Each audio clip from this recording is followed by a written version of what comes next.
আসসালামু আলাইকুম দর্শক, আজকে আমরা এমন একটা জায়গা আসছি যে জায়গাটা মতিরহাটের দক্ষিণ পাশ, যে মোল্লাবাড়ি বিশেষ করে একটা পরিচিত নাম। আপনারা যারা মতিরহাট অঞ্চল চিনেন তারা অবশ্যই দক্ষিণ পাশে মোল্লাবাড়ি সম্পর্কে জানবেন। তো আজকে এই মোল্লাবাড়ি অঞ্চলের বিভিন্ন আমরা আজকে দেখাবো আপনাদেরকে যে মতিরহাট অঞ্চলে মানুষ আসলে মতিরহাটের সৌন্দর্য উপভোগ করে চলে যায়। অনেক সাংবাদিক আসে, দূর দূরান্ত থেকে অনেক মানুষ আসে এখানে মতিরহাটের পশ্চিমে চর দিছে, এই চর দেখার জন্য, নতুন করে জায়গা জেগে জেগে উঠছে এটা দেখার জন্য।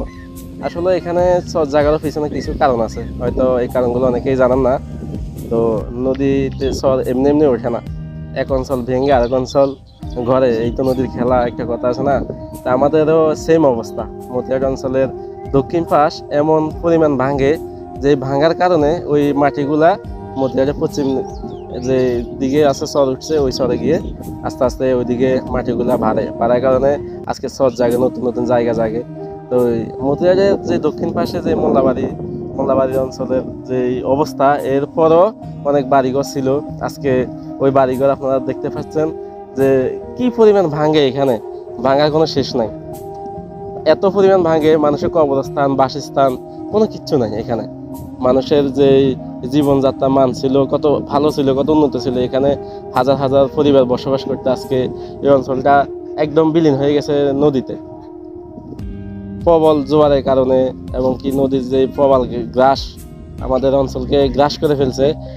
আরো দক্ষিণে আরো বিশাল জায়গা আপনারা দেখতে পাচ্ছেন, অবশ্যই দক্ষিণ দিকে অনেক জায়গা ছিল, এই জায়গাগুলো এখন কোনো বসত বাড়িঘর কিছুই নেই। আজকে সেই অঞ্চলটা ভেঙে ভেঙে আজকে মতিরহাটের উত্তর দিকে যে চর জাগছে বা নতুন জায়গা জাগছে, এগুলো এলো মেন কারণ।